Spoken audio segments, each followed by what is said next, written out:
யாருக்கெல்லாம் நாவல் பழம் பிடிக்கும்? நாவல் பழம் கருநீல நிறத்தில் இனிப்பு, புளிப்பு, துவர்ப்பு சுவைகள் கொண்ட ஒரு சுவையான பழமாக இருக்குது.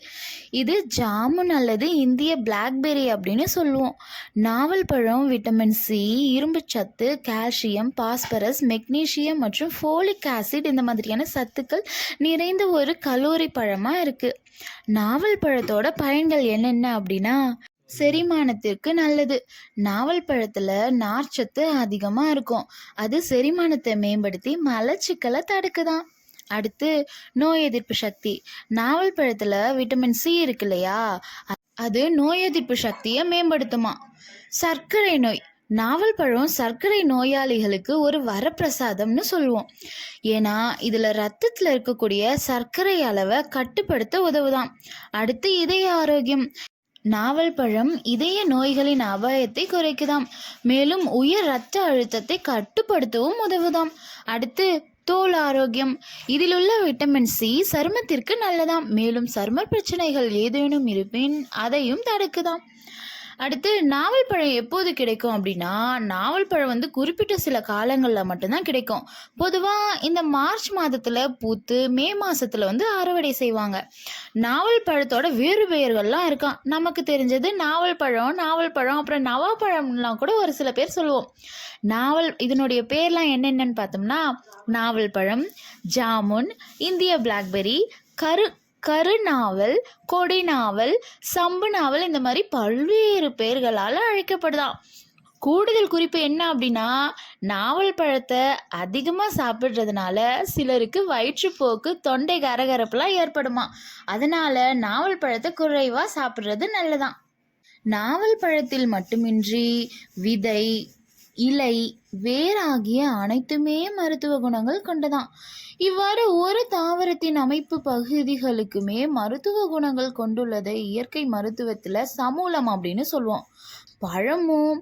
பழத்தை காய வைத்து அரைத்த அந்த பொடியுமே சர்க்கரை நோய்க்கு பரிந்துரை செய்யப்படுதாம். பெண்களுக்கு ஏற்படும் அதிகப்படியான இரத்த போக்கை கூட இந்த நாவல் பழம் கட்டுப்படுத்துதுன்னு சொல்கிறாங்க.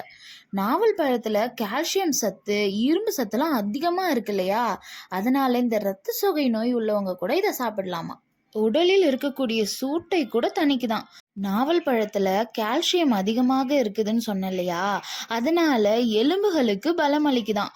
வாய் முதல் குடல் வரை இருக்கக்கூடிய புண்களை இந்த நாவல் பழம் குணப்படுத்துதான். அதுக்கப்புறம் பசியை தூண்டக்கூடியதான் இந்த நாவல் பழம். வெண்புள்ளி, அரிப்பு இந்த மாதிரியான நோய்களை விரைவாக சரி செய்தான். கல்லீரல் அப்புறம் மண்ணீரல் நோய்களை நாவல் பழம் தடுக்குதான். இதில் ஆன்டி ஆக்சிடென்ட்டு அதிகமாக இருக்குது. அடுத்து என்னன்னா, கர்ப்பிணி பெண்கள் நாவல் பழம் சாப்பிட்டா குழந்தையோட சருமம் கருப்பாக இருக்குமா, கருப்பாக மாறுமா, இது உண்மையா அப்படின்ற சந்தேகம் இருக்கும். பொதுவாக கர்ப்பிணி பெண்கள் நாவல் பழம் சாப்பிடலாமா அப்படின்னு சொல்லிட்டு நினைப்பாங்க.